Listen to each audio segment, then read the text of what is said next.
All right, guys. For today's video, we're gonna talk about the season 3 pass for Guilty Gear Strive.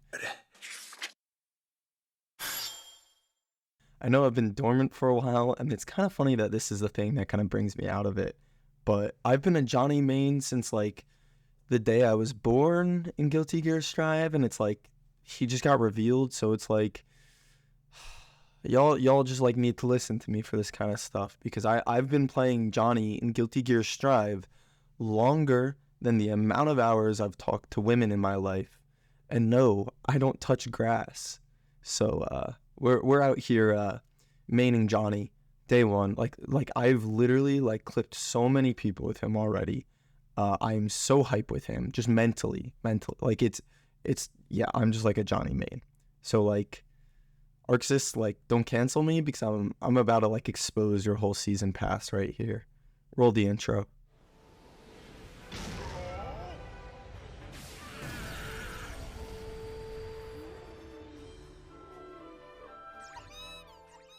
All right, cool. So for real, right now I'm messing around with Jacko. I really like her. I don't think I'm gonna drop her for Johnny, but I've been waiting for Johnny since the game came out, and that I was seeing like trailers for this game, and I was like, wow, I want to play the cool aquatics girl, May.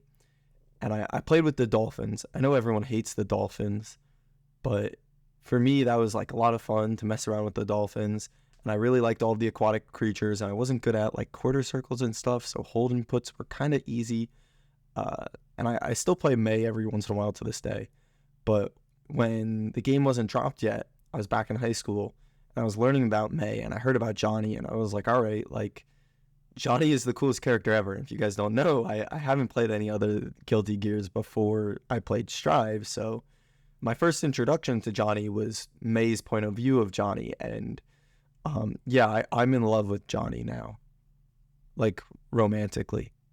And I just wanted to put that out on the table because I know a bunch of people say, like, oh, Johnny's my wife. Like, no, Johnny's my wife. So I've actually been cheering for Johnny to make it into the DLC passes since the very first one.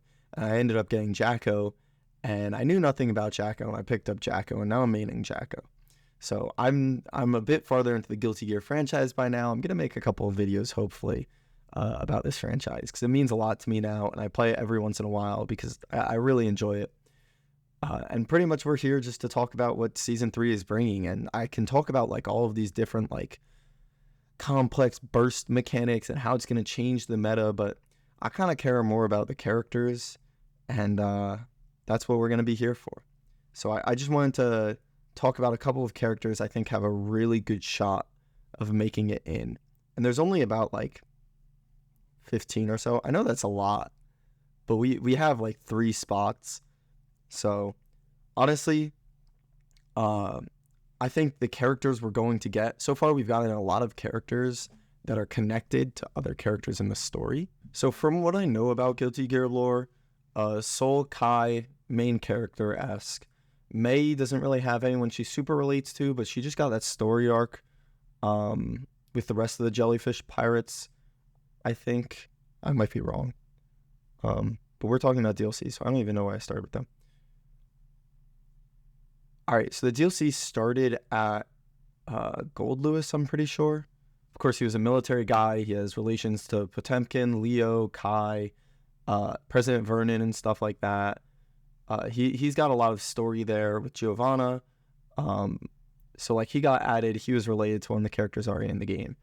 Jacko was related to Soul, you know, being that Arya Hale half thing. Happy Chaos and Eno, and Happy Chaos and Jacko, Biken and Anji, Testament. He was kind of out there. He wasn't really related to a lot of the other characters, but he was really cool because he was in the past games. So he does have connections to Soul and stuff. He was the guy who ran the first tournament, so everyone knows him. Bridget isn't super related to any of them specifically, but Sin is Kai's kid, and Bedman was kind of tied to Biken and Anji at this point. Asuka is, of course, really tied to Soul and Jacko, and Johnny is now a jellyfish pirate for May.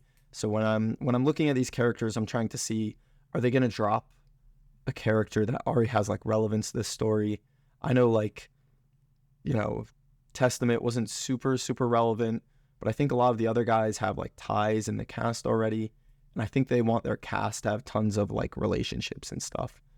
So like looking at this, we got like Zato and, Milia are kind of together.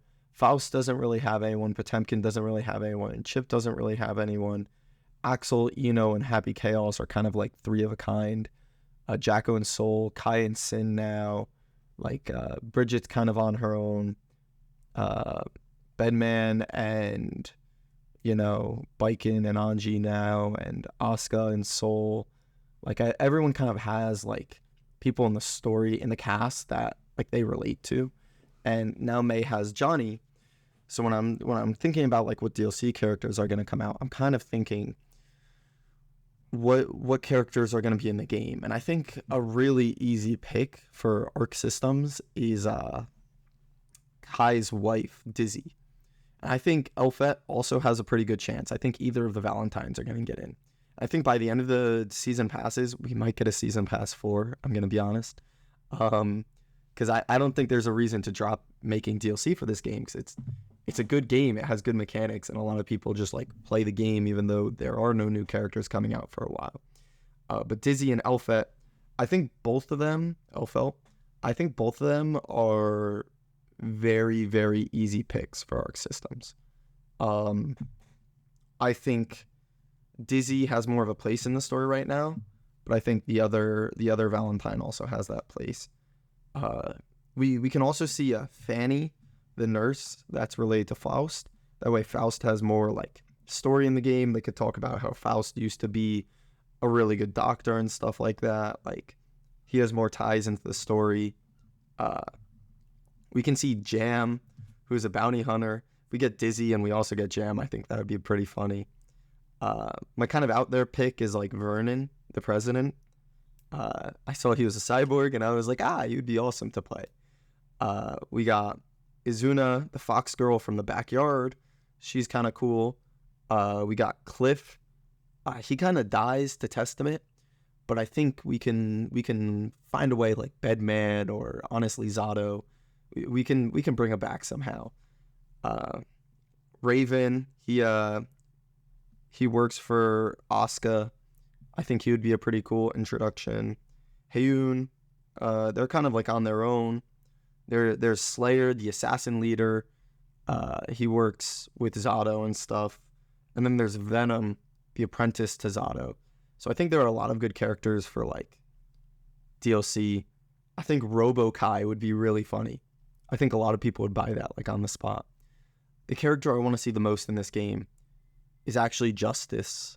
I'm new to Guilty Gear, like I said, and Justice has always been so attractive to me, like character-wise.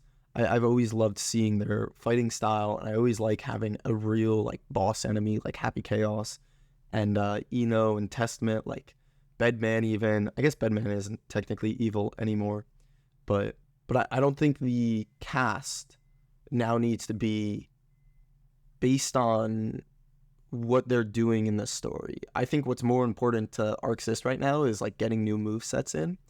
And I think if I was to make my own DLC, I would throw Johnny in. I would throw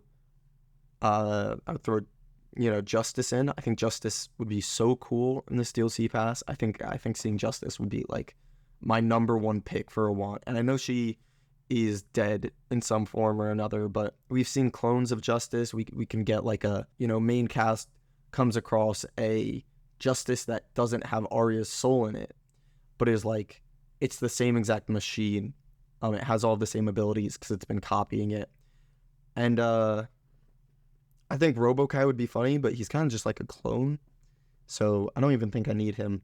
So I'd probably take Dizzy, Johnny, Slayer, and Justice. I think those are the characters that would be really cool in this game. And I think that's like what I want for the DLC. So hand me like Johnny first, hand me like Dizzy second. So everyone's like, oh, cool. Like Kai's whole crew is here. Kai, his story wraps up in this game. And then hand me, Slayer, help Zato find out who he is, get his emotions back, and help him and Milia kind of reconnect finally, stop fighting each other finally, and then finish it off with justice. And I think we'd have a pretty bang out season 3.